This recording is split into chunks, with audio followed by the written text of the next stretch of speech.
جب ایک بچہ لانڈری میں چیخ رہا تھا تو دو بچوں کی ڈیڈ باڈیز کمبل میں لپیٹ کر کس نے پھینکی؟ کیا وہ علینا نے پھینکی تھی یا پھر ناصر ڈوگر نے؟ عینی شاہد نے کیا دیکھا تھا کہ اس کے بعد محلے دار ان کے گھر آئے تھے؟ گھر ایک ایسی جگہ پہ لیا گیا جہاں پہ کوئی بھی سی سی ٹی وی کیمرہ موجود نہیں تھا، لیکن ایک دور اونچے پلازے کی سی سی ٹی وی سامنے آئی ہے اور اس کیمرے میں وہ تمام ریکارڈنگ محفوظ ہو چکی ہے جو کہ اس روز وقوع پیش آیا تھا۔ اتنا ویل پلانڈ مرڈر، کیا واقعی ملزم کو سزا ملے گی یا کہ پھر یہ معاملہ خودکشی کی طرف لے کے جایا جائے گا؟ بسم اللہ الرحمن الرحیم۔ السلام علیکم، میں ہوں اکساناز، آپ دیکھ رہے ہیں میرا YouTube channel insight New Zealand. Valencia town Lahore میں بہت ہی دل خراش واقعہ 17 جولائی کو پیش آیا تھا جب 3 بچوں کے ساتھ ایک ماں کی ڈیڈ باڈی ریکور ہوتی ہے، اور یہ اتنا مسٹیریس معاملہ ہے کہ ابھی تک تفتیش میں کوئی بھی چیزیں سامنے نہیں آ سکی، کیونکہ اس گھر کا سربراہ ناصر ڈوگر جو کہ ایک ہی شخص بچ جانے والا تھا،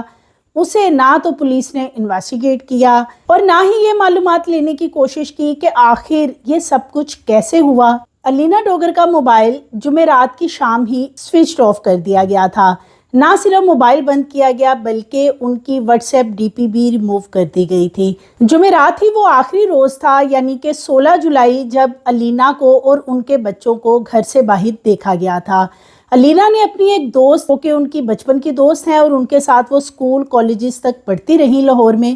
ان کے ساتھ ایک میٹ اپ رکھا ہوا تھا جہاں پہ دوپہر کا ٹائم ڈیسائیڈ کیا گیا تھا، لیکن علینا 2 سے 2.5 گھنٹے لیٹ پہنچتی ہے۔ ان کی دوست وہاں کافی دیر انتظار کرتی رہتی ہیں اور وہ اپنے شوہر اور بچوں کے ساتھ موجود ہوتی ہیں، لیکن جب وہ علینا کو دیکھتی ہیں تو صرف بچے اور علینا وہاں پہ آتے ہیں۔ علینا ایک آن لائن ٹیکسی کے ذریعے وہاں پہ پہنچی تھی، جس پہ کہ ان کی دوست پوچھتی ہیں کہ اتنا زیادہ انتظار کیوں کروایا، جس پہ کہ علینا کہتی ہے کہ میرے شوہر کی وجہ سے میں لیٹ ہوئی ہوں، اور جس پہ دوست کہتی ہے کہ کیا آپ ان کو نہیں لے کے آئے یا آپ ان کو بھی لے آتے تاکہ میرے ہسبینڈ کے ساتھ ان کی گپ شپ ہو جاتی، جس پہ کہ علینا کہتی ہے کہ میرے شوہر یعنی کہ ناصر ڈوگر اس مزاج کے نہیں ہیں، تو لہٰذا میں کافی دیر انتظار کرتی رہی اور انہیں کہتی رہی کہ وہ ہمارے ساتھ چلیں، وہ نہیں آئے، تو پھر میں نے مجبور ہو کے آن لائن ٹیکسی منگوائی اور میں یہاں پہ آ گئی ہوں۔ اس دوران علینا اور ان کی دوست کی جو باتیں ہوئی ہیں اس میں ان کی دوست کا کیا بتانا ہے۔ ان کی دوست کا یہ کہنا ہے کہ علینا جب ملنے کے لیے آئی تھی تو ان کا بڑا بیٹا بہت ہی سہما ہوا اور خاموش لگ رہا تھا۔ دوست کا بتانا ہے کہ علینا کا بڑا بیٹا بہت خاموش تھا اور ایسے لگ رہا تھا کہ جیسے وہ کسی بات پہ بہت زیادہ پریشان ہے۔ جتنی دیر بھی وہ وہاں ایک مشہور پیزا برانڈ پہ وہ بیٹھے رہے، لیکن ان کا کہنا ہے کہ ان کے جو بچے ہیں وہ اس طریقے سے ریئیکٹ نہیں کر رہے تھے جیسے کہ عام نارمل بچے کرتے ہیں کہ ہنسنا، کھیلنا، بات چیت کرنا، ایسا کچھ نہیں نظر آیا۔ دوست کا یہ بتانا ہے کہ علینا جب وہاں سے چلی جاتی ہیں 1.5-2 گھنٹے کے بعد میرے بچوں کو تحائف وغیرہ دے کر، تو میں اپنے گھر پہنچتی ہوں اور تحائف دیکھنے کے بعد علینا کو میسیج کرتی ہوں، اور یہ وہی ٹائم ہے جو کہ اب بتایا جا رہا ہے 16 جولائی تقریباً شام کا ٹائم، جب علینا اپنے گھر پہنچ جاتی ہے اور پھر اس کی دوست اس کو ایک میسیج کرتی ہے تھینک یو کا کہ آپ اتنے اچھے گفٹس میرے بچوں کے لیے لے کے آئی ہیں اور آپ جلد پلان کریں کہ آپ نے میرے گھر آنا ہے ملنے کے لیے۔ تو لہٰذا اس دوران علینا کا موبائل سوئچ آف ہو چکا ہوتا ہے، یعنی کہ یہ جو میسیجز کیے گئے ہیں یہ نہ تو ڈیلیور ہوئے اور نہ ہی یہ اگلے دن تک ریسیو ہوئے۔ وہ بتاتی ہیں کہ انسٹاگرام کے اوپر وہ دیکھتی ہیں کہ یہ سارا وقوع ہوا ہے، جس پہ کہ وہ وہاں پہ پہنچتی ہیں۔ دوست کا یہ بھی بتانا ہے کہ علینا نے اپنے شوہر کے حوالے سے بھی ان سے بات چیت کی تھی کہ ان کا شوہر کافی سخت مزاج ہے اور شکی مزاج ہے۔ وہ کہتی ہیں کہ وہ بہت زیادہ ڈپریشن میں امریکہ میں بھی رہی ہیں۔ اس کے ساتھ ساتھ علینا نے اپنی دوست کو یہ بھی بتایا تھا کہ امریکہ میں بھی ان کا جھگڑا ہوا تھا، کافی بڑا جھگڑا ہوا 2-3 ماہ پہلے، اور جس پہ بہت زیادہ تماشا بھی لگا۔ علینا کے بچے چونکہ تھوڑے سینسیبل ہو چکے تھے، تو لہٰذا جب بھی ناصر ڈوگر کی طرف سے علینا کے ساتھ کوئی تشدد کیا جاتا تھا یا کہ کوئی بدزبانی کی جاتی تھی، تو بچے جو ہیں وہ اپنی ماں کی سائیڈ لیتے تھے۔ ماں کی سائیڈ لینے کی وجہ سے ناصر ڈوگر کا اپنے بڑے بیٹے کے ساتھ رویہ بالکل بھی ٹھیک نہیں تھا۔ امریکہ میں بچوں کو بہت زیادہ دباؤ میں رکھا گیا تھا۔ علینا کا موبائل جب سوئچ آف ہوا تھا تو اسی وقت اس کی ڈی پی بھی غائب ہو گئی تھی، اور وہ بار بار ٹرائی کرتی رہیں کہ وہ دیکھیں کہ شاید وہ آن لائن ہوئی ہوں، لیکن وہ کہتی ہیں کہ اس کے بعد یعنی کہ جمعرات کی رات وہ تقریباً وہ کہتی ہیں مغرب کے ٹائم سے لے کر پھر اگلے روز تک ان کا موبائل بند رہا، ڈی پی بھی غائب ہو چکی تھی، اور اسی طرح انسٹاگرام کے اوپر جو ڈی پی لگائی گئی تھی وہ بھی غائب ہو چکی تھی کہ انہوں نے یہ سارا معاملہ ہوا، پھر وہ اس کو دیکھ کے وہاں پہ پہنچی بھی ہیں۔ انہیں ان کے گھر کا بھی پتہ نہیں تھا، کیونکہ جب سے علینا لاہور میں آئی تھی تو یہ ان کی دوست کے ساتھ ان کی پہلی ملاقات تھی۔ ان کا یہ بتانا ہے کہ علینا نے یہ بھی بتایا تھا کہ وہ اگلے ہی روز یعنی جمعے کے روز جس روز یہ وقوع ہوتا ہے اس روز اپنی خالہ کے گھر رہنے کے لیے جائیں گی، یعنی لاہور ماڈل ٹاؤن میں ان کی خالہ کے بچے وغیرہ رہائش پذیر ہیں، تو وہاں پہ وہ ان سے ملنے کے لیے جائیں گی اور اگلے 4 روز وہ ادھر ہی ٹھہرنے والی ہیں۔ تو لہٰذا اگر علینا کا کوئی ایسا پلان تھا کہ وہ یہ وقوع کرے گی، جیسے کہ ان کے شوہر کہتے ہیں کہ یہ سارا کیا کرایا جتنا بھی مدعا ہے وہ علینا پہ ڈال رہے ہیں کہ یہ علینا نے کیا ہے، تو اپنی دوست کے ساتھ وہ ایک تو ملتی نہ اگر وہ اتنی زیادہ کسی پرابلم میں تھیں، اور دوسرا پھر وہ انہیں یہ کیوں بتاتی کہ وہ اگلے 4 دن بیزی ہیں، کیونکہ انہوں نے ماڈل ٹاؤن میں اپنی خالہ کی طرف رکنا ہے اور اس کے بعد وہ فری ہوں گی تو پھر دوبارہ وہ اپنی فرینڈ کے گھر ملنے کے لیے جائیں گی۔ اینی شاہدین کا یہ بھی بتانا ہے کہ عصر کی نماز کے وقت چیخوں کی آواز آنے پر ناصر ڈوگر نے ان کو یہ کہا تھا کہ بچے گھر پر نہیں ہیں، اور یہ جو چیخیں ہیں یہ مغرب تک سنائی دیتی رہیں، یعنی کہ پہلے یہ جتنے بھی لوگ ہیں ان کے بالخصوص جو ساتھ والا گھر ہے ناصر چٹھا، جنہوں نے جو آئی وٹنس ہیں اور ان کا دروازہ بھی جنہوں نے کھلوایا اور جنہوں نے سب کو یہ اکٹھا کر کے بتایا کہ اس گھر کے بیک سائڈ پہ کچھ ڈیڈ باڈیز پڑی ہوئی ہیں، تو لہٰذا یہ وہی شخص ہے جس نے نہ صرف خود آنکھوں سے دیکھا تھا کہ ادھر ڈیڈ باڈیز پڑی ہیں، بلکہ ان سے پہلے عصر کے ٹائم ان کی جو نوکرانی ہے اس نے ان کو بتایا تھا کہ ادھر سے بہت زیادہ چیخیں آ رہی ہیں، اور یہ وہ چیخیں تھیں جبکہ ان کے باقی بھی 2 بچے پہلے چیخ چلا رہے تھے، یعنی وہ 2 بچے جن کی ڈیڈ باڈیز انہوں نے کھینچ کر لانڈری میں رکھی تھی اور اوپر کمبل ڈال دیے تھے۔ ایک بچہ جو ہے وہ زندہ تھا جو سب سے چھوٹے والا ہے، اور وہ بہت زیادہ چیخ چلا رہا تھا، اپنے پیٹ پہ ہاتھ مارتا تھا اور اس کے منہ میں سے جھاگ نکل رہا تھا۔ اس کی جو آئی وٹنس ہے وہ نوکرانی ہے کہ انہوں نے دیکھا کہ ایک بچہ اس طرح چیخ چلا رہا اور اس کے اوپر کمبل پھینکا ہوا ہے، اور جو دوسرے 2 بچے ہیں ایک کا پاؤں نظر آ رہا تھا اور ایک کا ہاتھ، لیکن وہ سٹک تھے یعنی وہ ہل نہیں رہے تھے، جس پہ کہ نوکرانی نے عصر کے وقت اپنے مالکان کو بتایا کہ وہ ساتھ والے گھر سے پتہ کریں، اور پھر مغرب کی نماز کے بعد ناصر چٹھا جو کہ ان کے ہمسائے ہیں ناصر ڈوگر کے، ان کے آنے پہ ان کو دوبارہ بتایا کہ پیچھے ڈیڈ باڈیز پڑی ہوئی ہیں اور جو چھوٹا بچہ یعنی کہ چیخ چلا رہا تھا شاید اس کی بھی ڈیتھ ہو چکی ہے۔ ناصر چٹھا چھت پہ چڑھ کے دیکھتے ہیں پچھلی گلی میں جہاں پہ انہوں نے ڈیڈ باڈیز پھینکی ہوتی ہیں،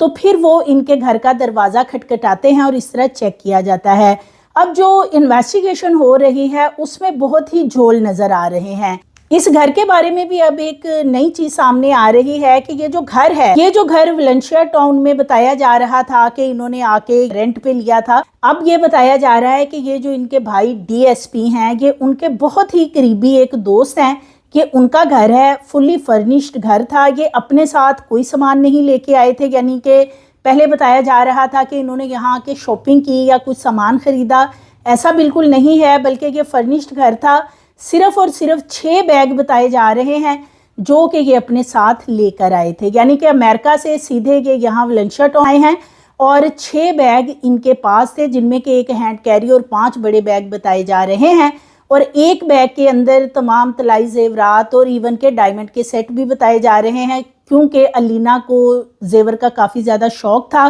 وہ اپنا سارا زیور اپنے ساتھ لے کر آئی تھی۔ یہ گھر کا جب چناؤ کیا گیا ہے کہ کس گھر میں ان لوگوں نے ٹھہرنا ہے کس جگہ پہ، تو ایک چیز کو مد نظر رکھ کے لیا گیا کہ یہاں پہ پہلے اس چیز کی یقین دہانی کی گئی کہ کوئی سی سی ٹی وی کیمرہ موجود نہیں ہے، کیونکہ ارد گرد اور کسی بھی دکان سے سی سی ٹی وی فوٹیجز نہیں ملی تھی، ماسوائے ایک دور پلازا ہے اور اس کی بیک سائڈ کے اوپر جو کیمرہ لگا ہے اس پلازے کی ڈی وی آر پولیس نے حاصل کی ہیں، اور اس کے اندر دیکھا جا سکتا ہے کہ وہ تمام جو منظر ہے جو اس روز وقوع ہوا ہے 17 جولائی کو، وہ اس میں کیپچر ہو چکا ہے، تمام ڈیٹیلز اس میں موجود ہیں، کیونکہ کہیں سے کوئی سی سی ٹی وی فوٹیجز نہیں مل رہی تھی۔ بیک سائڈ کا کیمرہ خوش قسمتی اس کو سمجھ لیں کہ وہ مل گیا ہے، اور وہاں سے جو ڈی وی آر حاصل کی گئی ہیں اس کے اندر تمام ریکارڈنگ موجود ہے، اور جو ناصر ڈوگر ہے جو اس نے یہ غلط بیانی کی تھی کہ وہ گھر سے باہر گیا گروسری کرنے کے لیے، تو یہ بھی چیز اب سامنے آ رہی ہے کہ ناصر ڈوگر گھر سے باہر نہیں گئے تھے گروسری کرنے کے لیے، بلکہ وہ گھر میں موجود تھے۔ اور اس حوالے سے جتنے بھی ہمسائے ہیں یا سامنے دکانوں والے ہیں وہ سب بتا چکے ہیں، جو آئی وٹنس ہے جنہوں نے آنکھوں سے دیکھا۔ اور اب جو وہ بتا رہے تھے کہ خاتون باہر آتی ہے 2 دفعہ اور یہ اس کو گھسیٹ کے لے جاتا ہے، وہ تمام چیزیں اس ڈی وی آر میں کیپچر ہو چکی ہیں۔ جو کچھ وہاں پہ ہوا اس میں یہ بھی دیکھا جا سکتا ہے کہ جو دکاندار اور باقی لوگ ہیں وہ بھاگ رہے ہیں اور اس گھر کی طرف جا رہے ہیں، جب ڈیڈ باڈیز کے حوالے سے آ کے بتایا جاتا ہے ہمسائے کی طرف سے کہ بیک سائڈ پہ لانڈری میں ڈیڈ باڈیز پڑی ہوئی ہیں۔ ناصر ڈوگر تھرو آؤٹ گھر میں موجود تھا، اس کے بچے چیخ اور چلا رہے تھے، جنہیں کہ پوائزن دی گئی یا اس کے ساتھ ساتھ کچھ سلیپنگ پلز دی گئی تھی۔ ہمسائے تمام سسکیاں اور چیخیں سن کر باہر آ چکے تھے، جو کہ بار بار ان کی ڈور بیل بھی دے رہے تھے، لیکن یہ کہتے ہیں کہ ان کو بالکل بھی نہیں پتا تھا کہ گھر کے بیک ایریے میں ان کی بیوی نے یہ ڈیڈ باڈیز رکھی ہوئی ہیں۔ یعنی کتنی حیرانگی کی بات ہے کہ وہ بیان ناصر ڈوگر کی طرف سے دیا گیا ہے جو کہ انہوں نے رٹایا پہلے سے رٹا ہوا تھا کہ جب یہ سارا وقوع ہونا ہے تو پھر وہ کیا آنسر کریں گے، کیونکہ یہ شخص گھر میں موجود تھا۔ اور عصر کے وقت جب ساتھ والے ہمسائے نے ان کی ڈور بیل بجائی تھی تو تب انہوں نے باہر آ کے کہا تھا کہ ان کے بچے گھر نہیں، آپ کن کے بچوں کی بات کر رہے ہیں، میرے بچے مووی دیکھنے کے لیے گئے ہیں۔ اگر یہ شخص اس سارے معاملے میں ملوث نہیں ہے تو یہ سارا جھوٹ بولنے کی اہل علاقہ سے کیا ضرورت ہے؟ پھر تو انہیں خود چاہیے تھا کہ یہ باہر نکلتے اور شور مچاتے، چیخو پکار کرتے کہ میرے بچوں کو میری بیوی نے زہر پلا دیا ہے، یا میرے بچے تڑپ رہے ہیں، میری مدد کریں اور مجھے ہاسپٹل کسی طریقے سے لے کے جائیں۔ لیکن اس شخص کی طرف سے تو کسی قسم کی کوئی ایسی بات نہیں کی گئی، بلکہ یہ پردہ ڈالتا رہا۔ جب ہمسائے پوچھتے رہے ہیں تو اس کا یہ کہنا تھا کہ میرے بچے گھر میں نہیں ہیں، حالانکہ ساتھ والے جو ہمسائے ہیں وہ آنکھوں سے دیکھ چکے تھے کہ پیچھے بیک ایریے میں ڈیڈ باڈیز پڑی ہوئی ہیں۔ لیکن یہ شخص ان کو چکمہ دیتا رہا، اور جب یہ تمام لوگ اکٹھے ہو کے گئے ہیں، وہاں ویلنشیا کی سیکورٹی کو بلایا گیا ہے اور اس کو پتا تھا کہ اب 15 پہ بھی کال کر دی گئی ہے، تو لہٰذا پھر اس نے ان لوگوں کو اندر جا کے چیک کرنے دیا اور وہاں 3 بچوں کی ڈیڈ باڈیز پڑی ہوئی تھیں۔ اس افسوسناک واقعے میں 40 سالہ علینا، 15 سالہ ریحان، 11 سالہ عرشیہ اور 8 سالہ ارسل، جو کہ امریکہ سے لاہور 1 جولائی کو آئے تھے، انہیں بے دردی سے موت دی گئی۔ ان کی چیخو پکار 3-4 گھنٹے ہوتی رہی ہے۔ تقریباً یہ 3 بجے کے بعد کا وقوع ہے، یعنی کہ جو بھی ان کو زہریلی چیز کھلائی گئی 3 بجے کے قریب کھلائی گئی، اور وہ بچے سسکتے بلکتے تڑپتے رہے ہیں۔ اور کہیں 7 بجے جا کر ہمسایوں نے جب ڈیڈ باڈیز بیک ایریے میں دیکھی ہیں، اب یہ بھی شبہ ہو سکتا ہے کہ وہ ڈیڈ باڈیز ادھر کیوں اکٹھی کی جا رہی تھی۔ یہ بھی ہو سکتا ہے کہ شاید انہیں کہیں ٹھکانے لگانا ہو، جو ان کا پلان وغیرہ ہو، کچھ ایسا ہی نظر آ رہا ہے۔ ادروائز اگر اس شخص کا اس سارے معاملے کے اندر کوئی کنسرن نہیں تھا تو اس معاملے کے اندر اس کا کردار بالکل جینون ہونا چاہیے تھا، اسے باہر نکلنا چاہیے تھا، خود لوگوں کو اکٹھا کرنا چاہیے تھا۔ یہ بتا رہا ہے پولیس کو کہ میں گھر آیا اور میری بیوی نے مجھے بھی آئس کریم دی، بچوں کو بھی کھلائی تھی۔ تو جو محلے دار ہیں، جو ہمسائے ہیں، وہ تو عصر کی نماز کے وقت یہ چیخو پکار سن کے بار بار ان کا دروازہ کھٹکھٹا رہے تھے، اور یہ انہیں کہتے تھے میرے بچے گھر نہیں ہیں، وہ مووی دیکھنے گئے ہیں۔ اگر یہ شخص اس معاملے میں ملوث نہیں تھا تو پھر تو اس کا یہ جواب نہیں ہونا چاہیے تھا، پھر تو اسے چیخو پکار خود کرنی چاہیے تھی اگر اسے آل آف سڈن پتہ چلا تھا۔ اور اس وقت فرانزک اور کیمیکل ایگزامینیشن کے ساتھ ساتھ فنگر پرنٹس کی رپورٹس کا انتظار ہے۔ پولیس کا یہ کہنا ہے، اس کیس کے تفتیشی افسر کا بتانا ہے کہ ناصر ڈوگر نے صرف اپنی واپسی کی ٹکٹ کروائی تھی، جبکہ ایجنٹ سے جب علینا نے بات کی، یعنی کہ انویسٹیگیشن میں ناصر ڈوگر نے پولیس کو یہ بتایا ہے کہ اس نے صرف اپنی ٹکٹ کروائی تھی۔ جب یہ امریکہ سے آتے ہیں تو ان کا بالکل پلان نہیں تھا کہ ان کی بیوی پاکستان میں سٹے کریں گی یا اپنے بچوں کو ڈاکٹر بنائیں گی۔ یعنی کہ پہلے انہوں نے سٹیٹمنٹ دی کہ ہم اپنے بچوں کو ڈاکٹر بنانا چاہتے تھے، اس لیے پاکستان موو ہوئے اور کرائے کا گھر لیا، بلکہ یہ گھر تو اب ان کے جو ڈی ایس پی بھائی ہیں ان کے بہت ہی قریبی دوست کا بتایا جا رہا ہے۔ ناصر ڈوگر نے تفتیش میں یہ بھی بتایا ہے کہ میں نے اپنی 27 جولائی کی ریٹرن ٹکٹ کروا لی تھی، اور جب میری اہلیہ کو پتا چلا کہ میں نے صرف اپنی ٹکٹ کروائی ہے تو جو ہمارا ایجنٹ ہے، ٹریول ایجنٹ، اس سے انہوں نے بات کی، بتانا تھا ناصر ڈوگر نے صرف اپنی ٹکٹ کروائی ہے، آپ کی اور بچوں کی نہیں کروائی، جس میں کہ علینا نے ان سے بات کی کہ آپ نے ہماری ٹکٹ کیوں نہیں کروائی اور آپ نے صرف اپنی ٹکٹ کیوں کروا لی ہے۔ اس بات کے اوپر بھی ان کے درمیان بحث مباحثہ ہوا ہے۔ یہ ان کا خود انویسٹیگیشن میں بتانا ہے کہ میں نے یہاں پہ آ کے علینا سے کہا کہ وہ اب ادھر ہی رہے گی، بچوں کو بھی یہیں رکھے۔